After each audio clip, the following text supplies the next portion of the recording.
Okay, got both motor mounts in. They're in there. Got transmission mount. Use the Chevrolet truck mount. Turn upside down. Drill 2 holes in the cross member. Bolt right in. There's the other mounts. 2 cab mounts. Cut the sleeve out of the center so they're compressed. And another little bonus here we got done. Mercedes-Benz is column shift or console floor shift. This is column shift, and there it is. Park, reverse, neutral, drive, second, and low. So it will shift on the regular shifter. Didn't really want to cut up the console. It's got a pretty nice console and stuff in it. This truck does need some body work, but the inside of it is pretty decent. That's part of the reason I chose to use this one.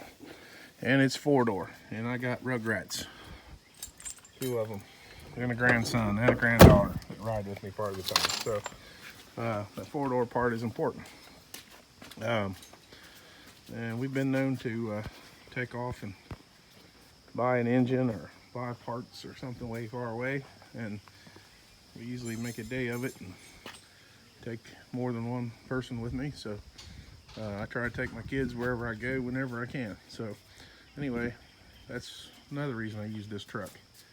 Extended cabs are okay, but they're just not as easy and comfortable to use as the 4-door. So anyway, that being said, the motor's in there, bolted in. Now it's a matter, I think the next thing I'll work on is getting the sway bar mounted back up, and then the drive shaft, then the fuel line.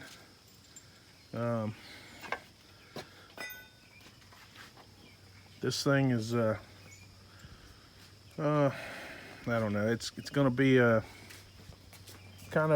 won't take me long to get it running, but it'll take a lot of tinkering to get it what you say right, you know. I don't want a bunch of cobbled up junk on it. It's going to be some of that probably. Just too many differences in the engineering here. So obviously we went through the air conditioner. We're not going to have that unless I can find a compressor. I did go ahead and cut out clearance in the frame for it. It will have power steering. It will have power brakes. Won't have cruise control any longer, which is a bummer. It will have power windows and all that good stuff. So in the heat, and so a lot of this can go once we get it running. We'll thin down, you know, all that harness there. This harness is for injectors. You know, I don't know. I labeled most of this, but anyway, we'll get working what we can. Even if the gauges are not accurate, if they work some, a lot of times you can kind of, you know, build your own parameters in them. But it's the hard part is not over.